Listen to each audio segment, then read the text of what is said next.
I've been thinking about expectations a lot lately. Not the big dramatic kind, just the quiet ones. The ones you don't remember agreeing to.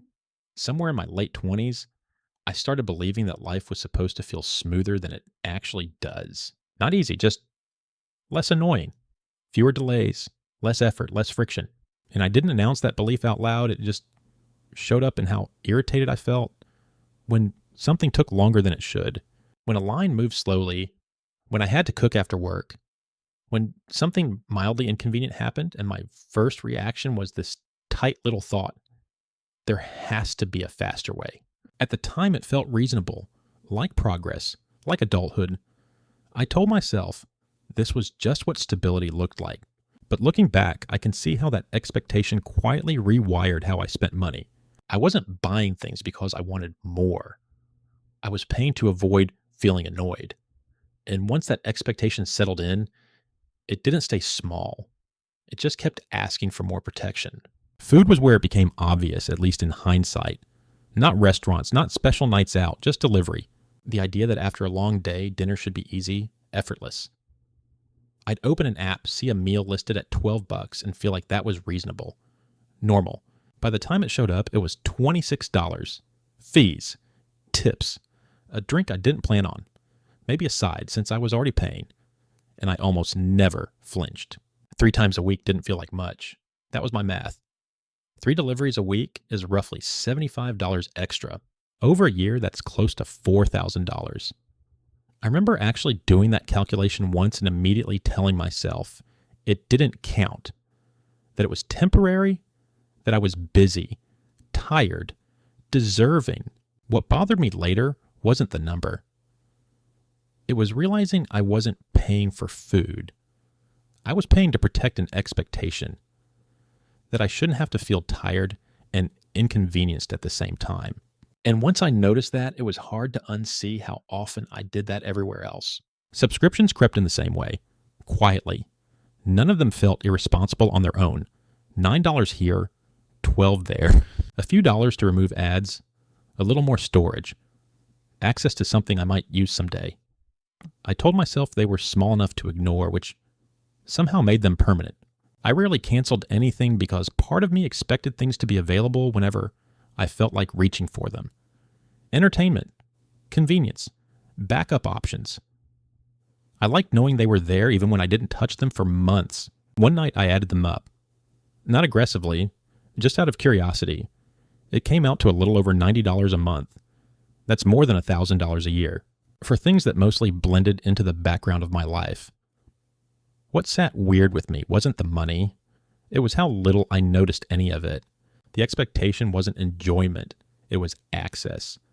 And once access becomes the goal, satisfaction stops mattering as much as you think it does. Transportation was another place. Expectations quietly raised the price.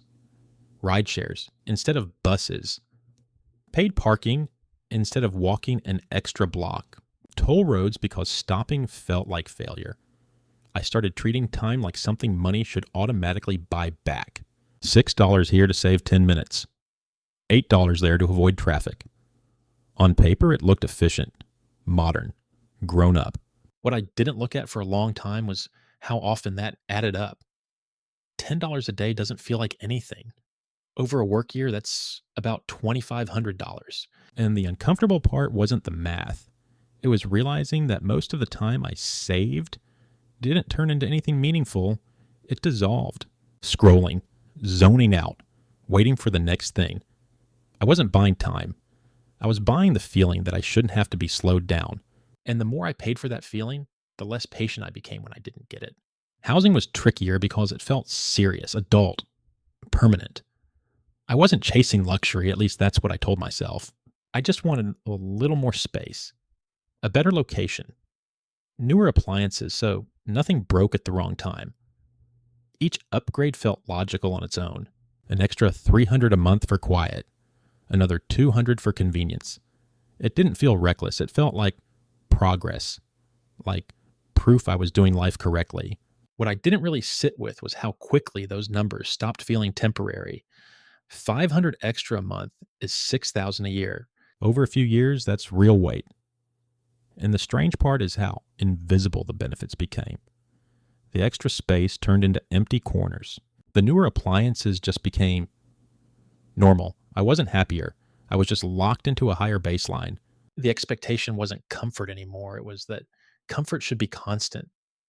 And once that becomes the standard, stepping back starts to feel like failure, even when nothing is actually wrong. Clothes and small upgrades followed the same pattern, not designer stuff, just better versions of what I already owned. Nicer shoes because my feet deserved it.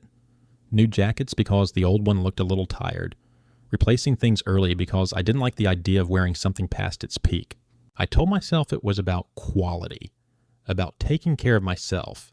And sometimes it was, but not as often as I pretended. When I roughly added it up, replacing things a year or two early, choosing the upgrade instead of the basic version, it came out to a couple $1,000s a year. Nothing dramatic, just steady. What sat heavy wasn't the spending. It was realizing how much of it was about keeping up an image of being put together. Not for anyone else, for myself. I liked feeling like I had my life handled. And somewhere along the way, that feeling quietly started charging rent. Credit cards were where I got the most comfortable lying to myself. Not big lies, small, tidy ones.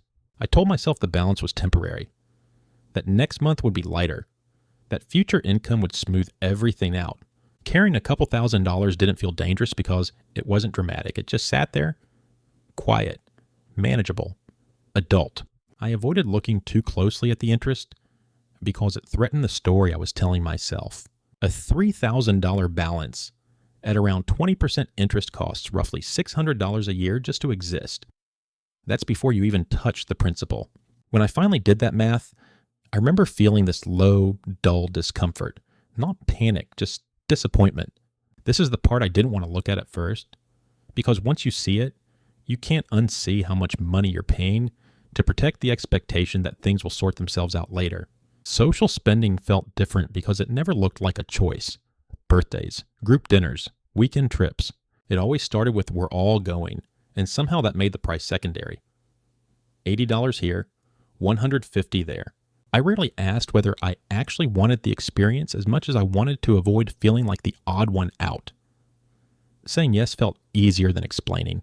When I finally stepped back and looked at a few months together, it surprised me.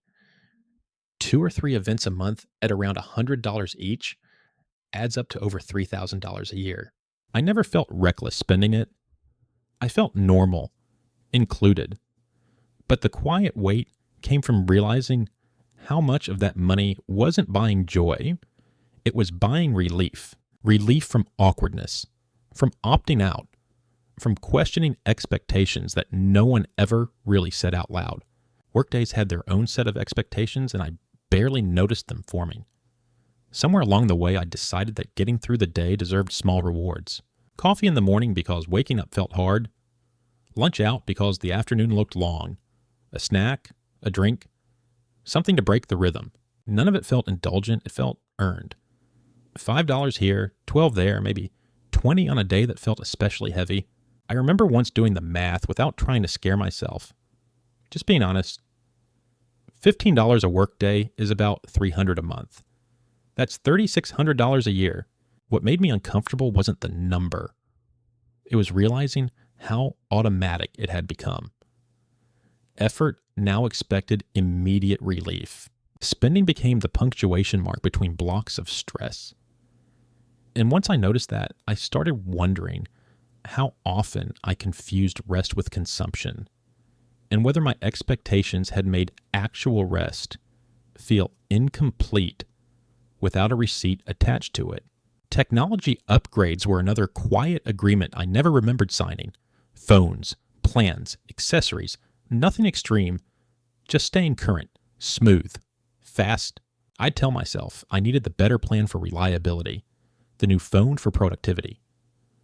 When something slowed down or glitched, I felt this low-level irritation, like the device was failing me personally, as if friction wasn't allowed anymore. I once compared upgrading every 2 years versus stretching it to 4.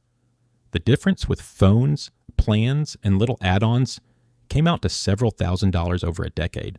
Not a crisis, just steady leakage. What stuck with me wasn't the savings, it was noticing how quickly novelty wore off. The relief I bought didn't last. The expectation remained. I wasn't paying for technology. I was paying to avoid the feeling of being outdated, even when nothing in my life actually depended on it. There was a category I never tracked honestly, because I told myself it didn't count. Emergency convenience. The nights I was too tired to think, the days that felt heavier than expected, ordering something instead of dealing with it, paying extra to make a problem disappear quickly. I treated those moments like exceptions, even though they happened regularly. When I finally added a rough number to it, maybe $40 a week on average, it came out to over $2,000 a year. That number didn't shock me. It made me tired because it meant these weren't emergencies. They were part of my normal rhythm. The expectation wasn't that life would be calm. It was that discomfort should be immediately smoothed over. And the more I paid for that smoothing, the less tolerance I had for feeling off. It became a loop I didn't mean to build.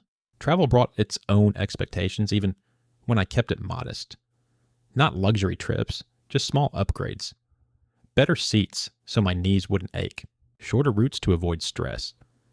Nicer places to stay because I didn't want to feel uncomfortable after spending all day moving. Each choice made sense in isolation. I once looked back at a few trips and added up the upgrades, 100 here, 200 there. Over 10 years, it quietly crossed 5 figures. What made that sit heavy wasn't regret. It was realizing how much control I expected from experiences that were never meant to be controlled. Travel used to feel open-ended. Somewhere along the way, it turned into something I tried to optimize. And optimization has a way of charging you more while giving you less room to actually feel anything unexpected. Groceries were another place expectations slipped in wearing practical clothes.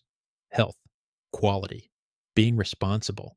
I'd reach for the nicer version without really thinking about it. Organic instead of regular. Name brand instead of generic. A few dollars more here and there because it felt like the right choice. And sometimes it was. But not as often as I pretended. Most weeks it was just habit pretending to be intention. When I compared receipts over a month, the difference surprised me. Around $100 more than I needed to spend. That's $1,200 a year. The number itself wasn't the problem. What bothered me was how little thought went into it. I wasn't choosing based on value. I was protecting an expectation of doing life correctly, quietly, privately. And that expectation didn't come with any guarantee that it would actually make me feel better. Entertainment used to feel like something you stumbled into. Now it feels like something you maintain. Platforms, add-ons, paying to remove ads, paying to unlock features, paying so nothing interrupts you. I told myself it was about focus, about quality, about time. But if I'm honest, part of it was that silence started to feel uncomfortable. Boredom felt like something I should fix. I added it up one night. Streaming services, premium tiers, little monthly charges I forgot about. It came out to around $60 a month, $700 a year. What sat strange with me was how little joy any single one brought. The expectation wasn't enjoyment, it was constant stimulation. And once that becomes the baseline, quiet moments start to feel like something's missing, even when nothing actually is. At some point, the spending stopped being about things and started being about how I thought life was supposed to feel by now. I didn't say that out loud, but it was there. This belief that if I was doing okay, things should feel lighter, less tense, less effortful. When they didn't, I felt this low-grade disappointment that I didn't know where to put. That disappointment leaked into money, little upgrades to soften it, small comforts to distract from it. None of them solved anything. They just kept the feeling from getting too loud. What made this uncomfortable to sit with was realizing how often spending came from that gap between expectation and reality. Not desire, not need, just the quiet sense that something should be easier than it was. Looking back, what surprises me most is how long I defended all of this, how convincing I was. I had explanations ready. Busy season, temporary stress, just this once. Over time, those explanations started to feel like part of who I was. Certain expenses stopped being optional in my head. They became part of my identity, the version of myself who had things handled. When I did a rough 10-year look, not precise, just honest, the number felt heavy, not shocking, just cumulative. Tens of thousands spent protecting expectations I never examined. Sitting with that wasn't about regret. It was about realizing how quietly these choices lock in.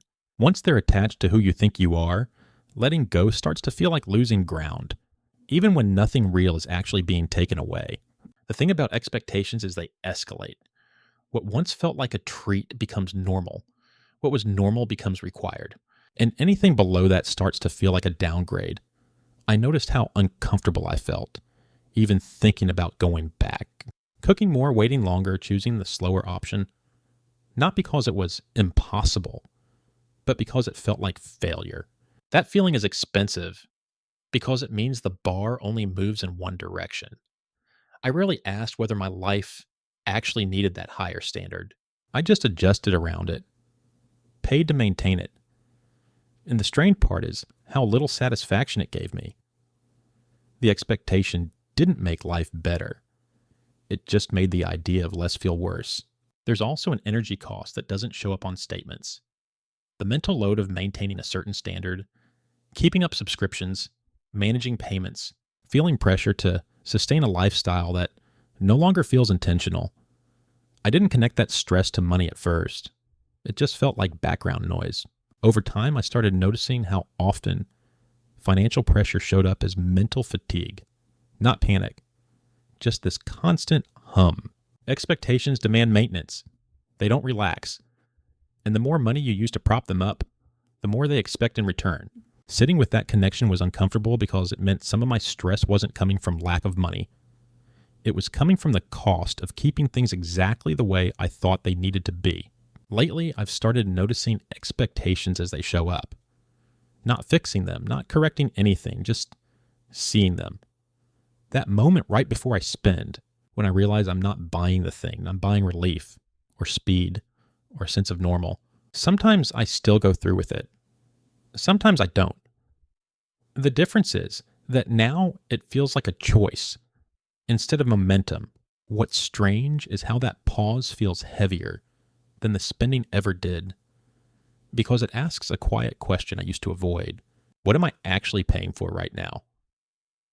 And once you hear that question enough times, it changes the texture of everyday decisions, even when nothing dramatic happens. The other night, I was sitting at my kitchen table, late, scrolling through a statement, not stressed, not surprised, just tired in that familiar way. I noticed one charge in particular, a small monthly thing I'd never questioned. $28, that's it. Over a year, it's $336. Over 10 years, it's more than $3,000. I stared at it longer than I expected. Not because I needed the money back, but because I couldn't remember what expectation it was protecting anymore. At some point, it just became normal. And that's the part that still sits with me. How many of those are still there? Quiet, unchecked, just waiting for me to notice them.